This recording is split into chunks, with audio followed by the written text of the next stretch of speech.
It's a pleasure to evaluate Kris Poole. It's nice to see you again. This will go as she's working towards her fourth DTM. This is part of her pathways persuasive influence, writing a speech with purpose. And the purpose is to learn or review basic methods for writing a speech with a defined purpose and to present a well-organized speech on any topic.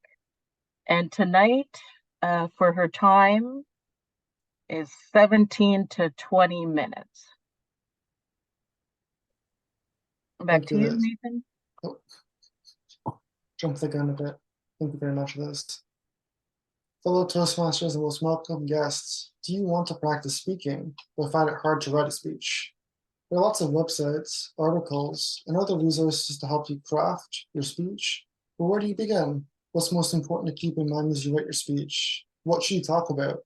Tonight, our guest speaker, Kris Poole, is ready to share some insights about these questions. She's been a Toastmasters member for 18 years, during which time she has completed over 225 speeches just in Pathways, and has achieved her DTM title 3 times. It doesn't matter where you are in your Toastmasters journey, Kris's tips will help you provide you with a fresh perspective to the next speech you write. Let's welcome Kris Poole, crafting an impactful speech, unleashing the power of words. Thank you so much, Nathan. All right, everyone, raise your hand. Have you ever written a speech? Have you ever given a speech? We're Toastmasters. Do you ever plan to give another speech? Do any of you have difficulty writing a speech? All right, yes, yes, yes, and yes. That means I'm in the right spot. All right. As Nathan mentioned, not counting the speeches, presentations, and workshops that I've developed, prepared, and presented at work and other organizations, I have given well over 550 presentations just in Toastmasters alone. And of those, at least 220 of those are Pathways presentations and evaluations. Throughout the years, I have picked up tidbits for success in my speech writing along the way, tips that I have actually incorporated into my speeches and writing them and presenting them, and quite a few tips that I probably really should definitely start to include. Today, I'm going to be sharing ideas about 8 different areas for you to consider when you are writing your next speech.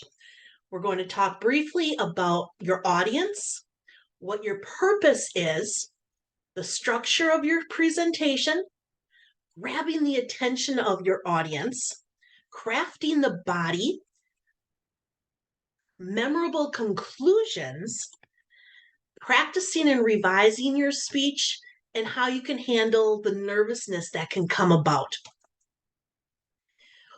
When we start thinking about your audience, you want to learn as much as possible about the audience and the event. This is going to help you target the insights, the experience or knowledge that you have that this group wants or that they need. Start thinking about and consider the answers to some of these questions. Why has this audience here together been brought together? We're all Toastmasters. That's why we're here. What do the members of the audience have in common? We're all Toastmasters. That's why we're here. How big of an audience will it be? Is it going to be 500 people or is it only going to be 5 people? Knowing how large of an audience can have an effect of how interactive you can be and how much more customized you can make your presentation. Does your audience expect discussion after the specific topic? What do they want to hear a little bit more about? Do they expect you as the speaker to be an expert on the information that they are going to learn about? What is your audience's attitude and their knowledge level about the subject you're going to speak about? What is the attitude that the audience has towards you as the speaker? This is, I think, is my third or fourth time being asked to come back to present. So I think I have a positive attitude of you guys wanting me here. Why is the audience interested in your topic? And once you start learning about and knowing your answers about your audience, you want to start thinking about your purpose. Why are you going to be speaking? I found this quote by Ralph Waldo Emerson. Speech is power. Speech is to persuade. Speech is to convert. Speech is to compel.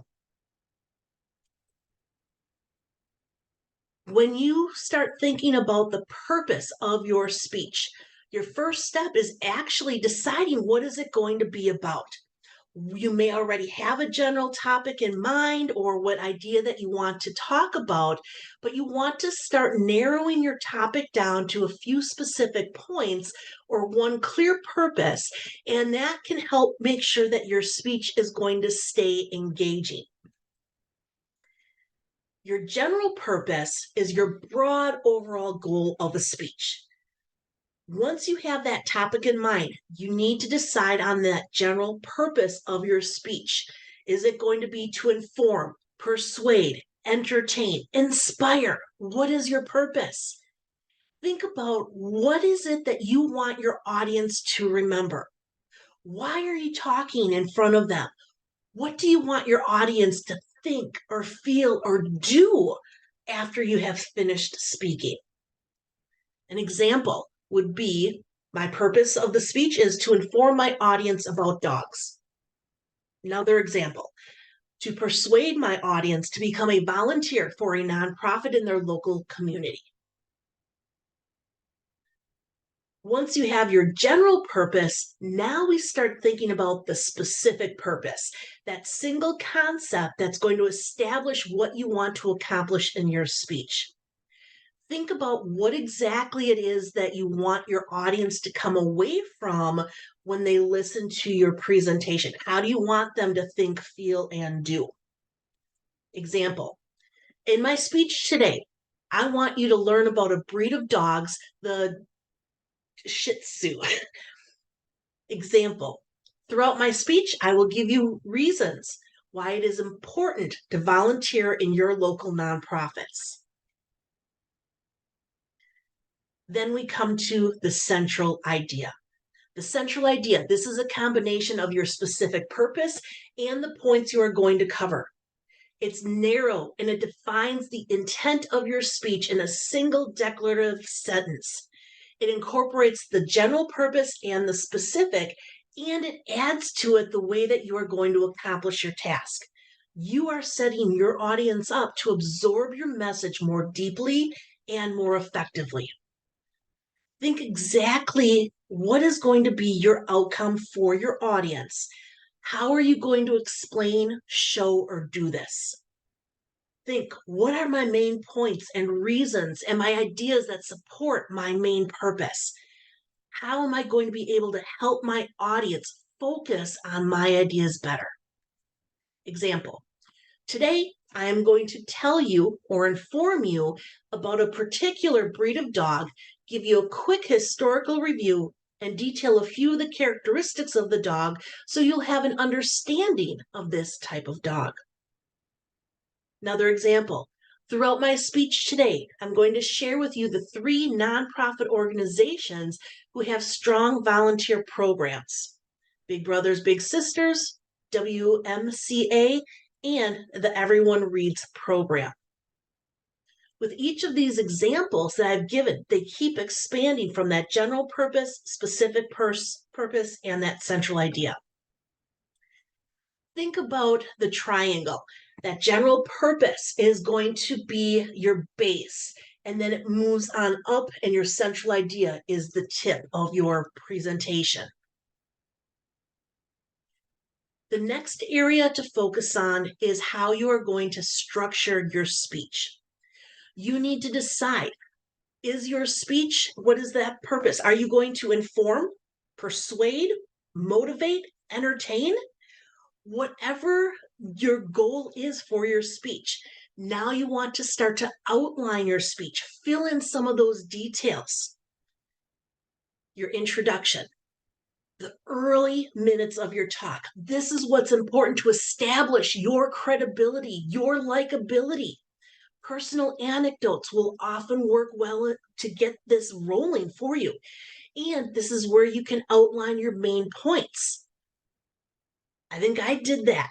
I talked about how many speeches that I've given through the years, how many I've been evaluated on, shared a little bit about me, and I gave the 8 points that I'll be talking about today. Next is the body of your speech. This is where you want to get to those issues that you want to address. You should probably limit it to about 5 points at the most. Obviously, I'm covering 8 today. So do as I say, not as I do. But then for each of those points, polish them up, emphasize it with illustrations, evidence, stories. Be passionate about what you are talking about. It's your conviction that can be persuasive as the appeal to your ideas. And then we have your conclusion. You want to wrap up your presentation with feeling as well as fact. End with something upbeat that will inspire your listeners. You want your audience to be exhilarated, not drained. And these days, 20 to 25 minutes is about as long as anyone will really listen attentively to your speech. As you write and as you edit your speech, the general rule is to allow about 90 seconds for every double-spaced page of your copy. Interesting thought. If you do or do not actually type out your speech, gives you a little bit of an outline there. All right, attention. Do I have your attention, everyone? All right, you want point number 4, grabbing the attention in that introduction. When you are writing your speech, when you are giving that speech, you want to come out swinging. Maybe you share a shocking fact or statistic. Tell a humorous anecdote related to your big idea. Open with a question. Have your audience raise their hands. Get your listeners engaged early. Come up with a way to get the audience's attention. Maybe you use humor. Say something funny. Share a story, something interesting that you've heard or relates to that topic. Maybe it's a quote, something, again, that's related to your topic, but by an author or someone that the audience will probably be familiar with. You can share shocking statistics. Did you know that 79% of all statistics are made up? Just kidding. You can ask rhetorical questions. These are going to be those philosophical questions in which you do not actually expect an answer. You could give a startling statement, surprising facts, statistics, outrageous ideas related to the topic. And you can also give that personal experience, a story from your own life. Point number 5 is crafting your body of the message, the body of your speech. The majority of your speech should be spent presenting your central idea and the supporting ideas in an organized fashion. There's no need for you to share everything about your topic because it's not going to fit into your normal time frame of a speech. Instead, pick some points and stick to them throughout your speech. Organize your main points and your supporting points. Outline a logical sequence for every point that you want to use to support and discuss your topic. And yes, you can have notes with you during your speech so that you can stay on target. Having these notes, having a clear flow of ideas can help you as you try to persuade, inform your audience. It can keep you on topic and ensure that you are not forgetting the important details. The organization of your speech, it does not necessarily have to be chronological. Consider categorical, comparison and contrast, spatial, biographical, causal, problem, cause, solution, or psychological. And no, I'm not going to go into those details, but there's your homework. Find out a little bit more about ways that you can organize your speech. Sometimes your audience is not going to recognize what's important. That's why you want to use transitional phrases to signal your intent.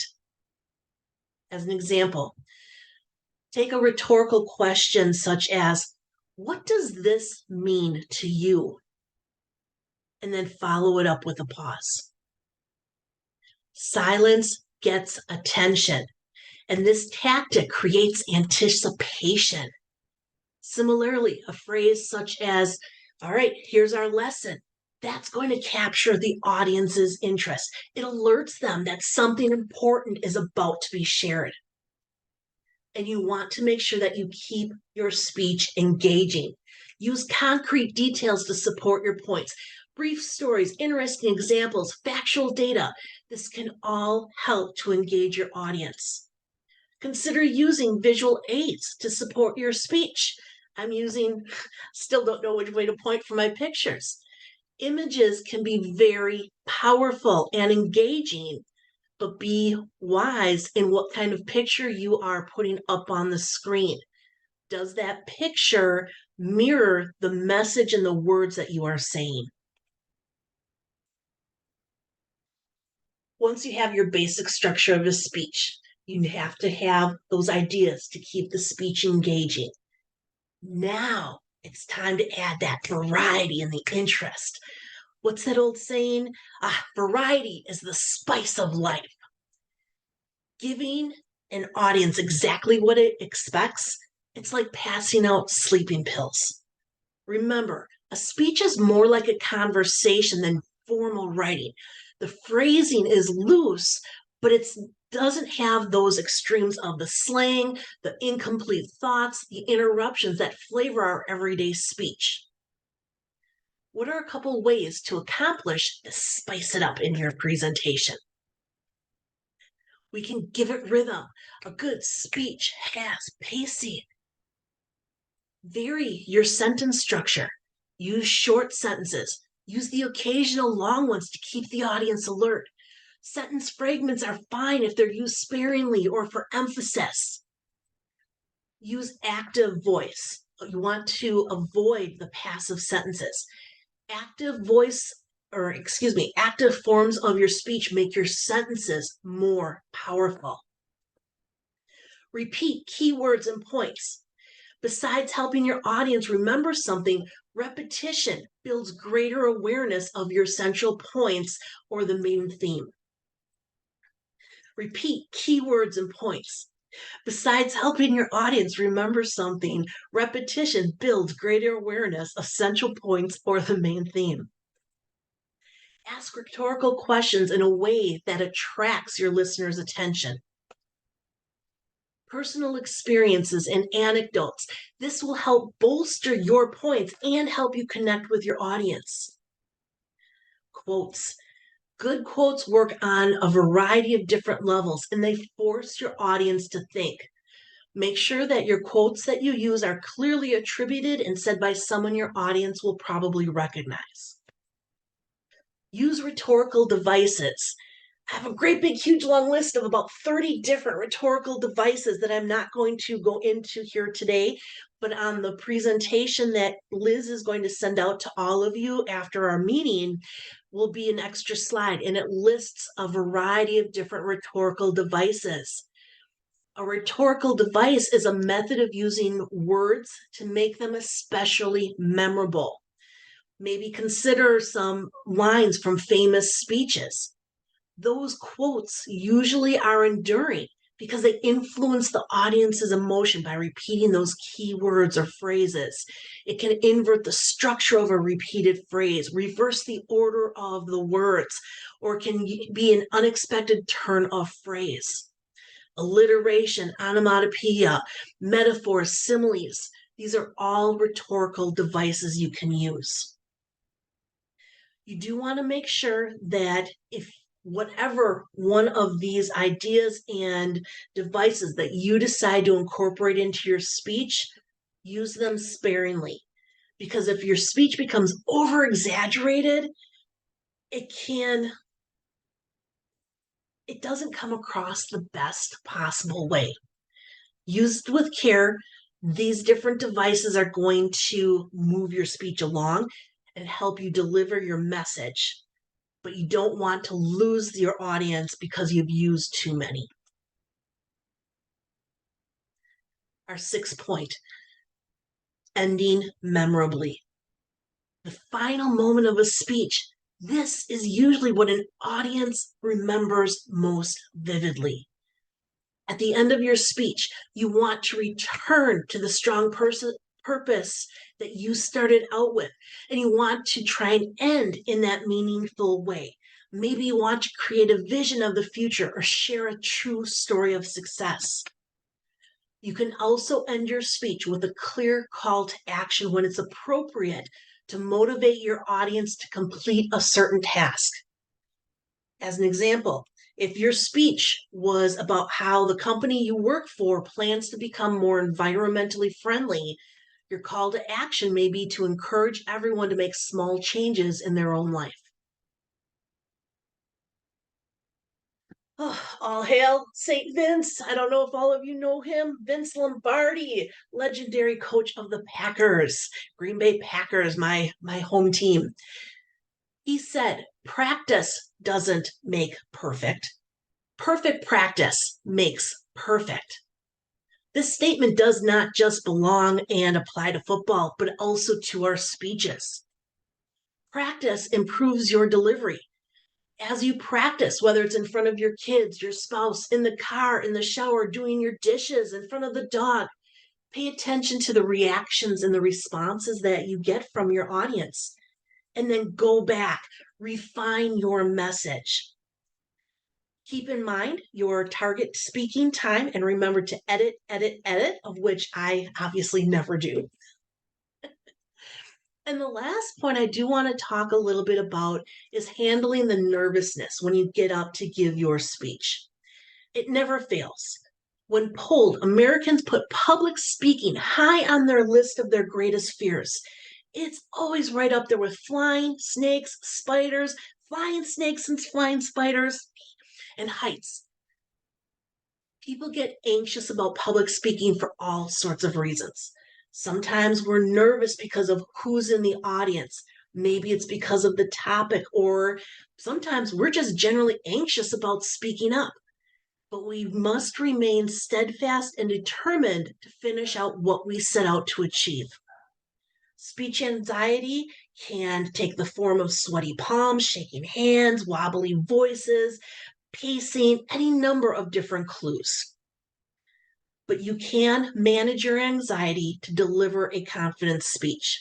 I'm not going to go into detail on the different 5 steps to help you with it, but I will have the information in the presentation at the end when you review it.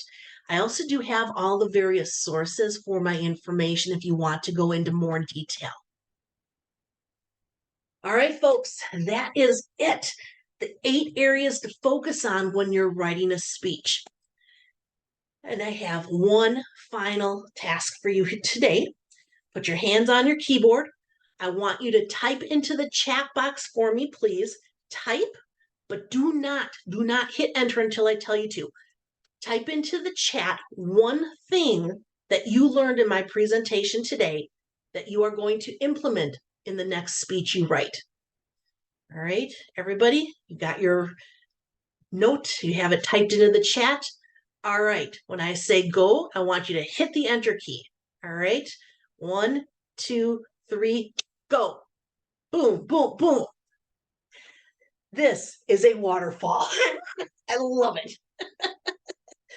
Rhetorical devices, add spice. We've got a lot of good ideas in here. Fantastic. I want to thank each and every one of you for your time and my extra time. If you ever want to reach out to me, my contact information will be in the presentation, and you're always invited to come and visit me virtually at any of my meetings. And then this is extra information that will be in the presentation that you receive, and here's that great big list of rhetorical devices. Thank you for your time and attention. Good luck on your next speech. Look forward to hopefully coming back and hearing them. And back to you, Mr. Toastmaster. Thank you very much, Kris. I would like to invite everyone to provide feedback. Shortly, you will see in the chat a form to fill out, and I will also please ask the timer to put 2 minutes on the clock. Thank you.